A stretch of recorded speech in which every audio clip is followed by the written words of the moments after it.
Hello everyone. এতিয়া মই লৈ আহিছোঁ এনুৱেল এক্সামিনেশ্যন 2026 ক্লাছ 9ৰ আছামিজ ছাবজেক্টৰ কুৱেশ্যন পেপাৰটো যিটো নেকি বেলেগ ডিষ্ট্ৰিক্টৰ ইয়াৰ পৰা কমন আহিব পাৰে সেইকাৰণে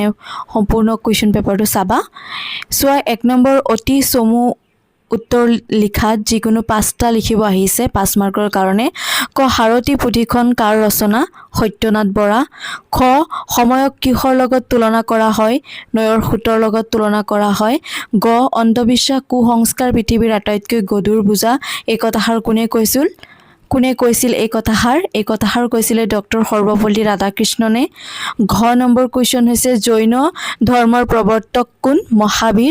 মহাবীৰ হৈছে জৈন ধৰ্মৰ প্ৰৱৰ্তক 19 নম্বৰ হৈছে কিৰণ কোন আছিল কিৰণ আছিলে শ্যাম সুন্দৰ পালিৱালৰ কন্যা সন্তান আছিলে কিৰণ 6 নম্বৰ হৈছে কাৰ বেগৰ পৰা টকা চুৰ হৈছিল প্ৰশান্তৰ বেগৰ পৰা টকা চুৰ হৈছিল দ্বিতীয় 6 নম্বৰ হৈছে জাতক পুথিখন কি ভাষাত ৰচিত পালি ভাষাত ৰচিত তাৰ পিছত 2 নম্বৰ কুৱেশ্যন 3 মাৰ্কৰ কাৰণে আহিছে বিনয় ভাৱত দান কৰিব লাগে বুলি জ্ঞানীসকলে কিয় কৈছে 3 নম্বৰ কুৱেশ্যন সিদ্ধাৰ্থই কিয় নিসংগতাত ভুগিছিল বুজাই লিখা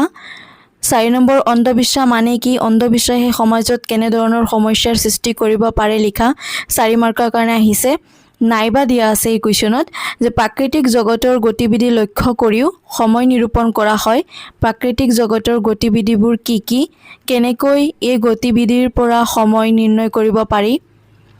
5 নম্বৰ কুৱেশ্যন চোৱা 4 মাৰ্কৰ কাৰণে আহিছে কি বিষয়ত ভাৰতৰ বিচিত্ৰতা লক্ষ্য কৰিব পাৰি পাঠৰ সহায়ত বুজাই লিখা নাইবা কিৰণ নিধি যোজনা কি এই যোজনাৰ অধীনত পিপলান্ত্ৰী গাঁৱৰ মানুহে পালন কৰা যিকোনো 3টা দায়িত্বৰ বিষয়ে বুজাই লিখা তাৰ পিছত আহিছো পদ্যাংশত 8 নম্বৰ চোৱা অতি চমু উত্তৰ লিখা যিকোনো 4টা লিখিব দিছে ক নম্বৰ হৈছে শ্ৰীমন্ত শংকৰদেৱে ৰচনা কৰা এখন অংকীয় নাটৰ নাম লিখা এটো হৈছে কালিয় দমন খ নম্বৰ হৈছে পৰাৎপৰ শব্দটোৰ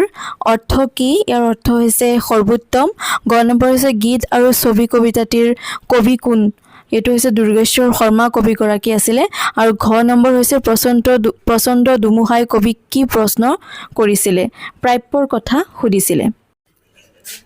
তাৰ পিছত চোৱা বিপৰীত শব্দৰ অৰ্থ লিখিব আহিছে যিকোনো 2টা 4টা দিয়া আছে মিহি গ্ৰহণ আনন্দ স্বাধীন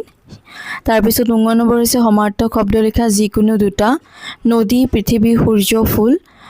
6 নম্বৰ হৈছে প্ৰত্যয় ভাঙি দেখুৱা যিকোনো 2টা ধাননি বনৰীয়া দয়ালু সামাজিক 14 নম্বৰ হৈছে যিকোনো এটা প্ৰশ্নৰ উত্তৰ লিখা বা সম্প্ৰসাৰণ শুই থকা হিয়ালে হাঁহ ধৰিব নোৱাৰে 4 মাৰ্কৰ কাৰণে তাৰ পিছত হৈছে তোমাৰ বিদ্যালয়ত খেল ধেমালিৰ বাবে কিছু প্ৰয়োজনীয় খেলৰ সামগ্ৰী বিচাৰি খেল বিভাগৰ সম্পাদক হিচাপে প্ৰধান শিক্ষকলৈ এখন আবেদন লিখা আৰু ঘ নম্বৰ হৈছে বাক্য ৰচনা কৰা টুপাই বুৰ মাৰ দুডৰ পচলা মুদাফটা গাই বাইছা 15 নম্বৰ তলৰ যিকোনো এটা বিষয়ৰ ওপৰত ৰচনা লিখা দৈনন্দিন জীৱনত বিজ্ঞানৰ প্ৰভাৱ তোমাৰ প্ৰিয় গ্ৰন্থ ছাত্ৰৰ কৰ্তব্য তাৰ পিছত 16 নম্বৰ তোমাৰ দ্ৰুত পাঠৰ অন্তৰ্গত যিকোনো 2টা জনগোষ্ঠীৰ উৎসৱ পাৰ্বণৰ বিষয়ে লিখা 17 নম্বৰ কুৱেশ্যনত আহিছে তোমাৰ দ্ৰুত পাঠৰ অন্তৰ্গত যিকোনো 2জন মহান ব্যক্তিৰ বিষয়ে লিখা এতিয়া আহি আছে খ নম্বৰ পাৰ্ট খ অংশ ইয়াত মুঠ 25 মাৰ্ক আছে চোৱা ইয়াত যিকোনো 5টা কৰিব দিছে 1 মাৰ্কৰ কাৰণে কানিয়াৰ কীৰ্তনৰ ৰচক কোন ক নম্বৰ চোৱা কানিয়াৰ কীৰ্তনৰ ৰচক কোন ইয়াৰ ৰচক হৈছে হেমচন্দ্ৰ বৰুৱা খ মাধৱদেৱৰ সাহিত্যিক জীৱনৰ কীৰ্তিস্তম্ভ কি এটো হৈছে নামগুহা আৰু গ নম্বৰ হৈছে মানুহৰ সুখ দুখৰ আচল কথা কি এটো হৈছে মন ঘ নম্বৰ হৈছে মাধৱ কন্দলী কোন আছিল মাধৱ কন্দলী 14শ শতিকাৰ এজন প্ৰসিদ্ধ কবি আছিল 19 নম্বৰ শংকৰদেৱে মাধৱ কন্দলীক কিয় অপ্ৰমাদী কবি বুলি অভিহিত কৰিছিলে তেওঁৰ ৰচনাত থকা প্ৰতিভা আৰু নিৰ্ভুলতাৰ ভাৱে আৰু 6 নম্বৰ হৈছে আনন্দ চন্দ্ৰ আগৰৱালাদেৱে ৰচনা কৰা এখন পুথিৰ নাম লিখা জিলিকনি এতিয়া চোৱা তলত 2টা শব্দ 21 নম্বৰ কুৱেশ্যন চোৱা শব্দ 2টাৰ বিপৰীত লিংগবাচক শব্দ লিখিব আহিছে তাৱৈ বুদ্ধিমান সমাৰ্থক শব্দ লিখিব আহিছে চকু নৰিয়া তলত দিয়া পুৰণি শব্দ 2টাৰ আধুনিক ৰূপ লিখিব আহিছে মাখিয়ে বিড়াল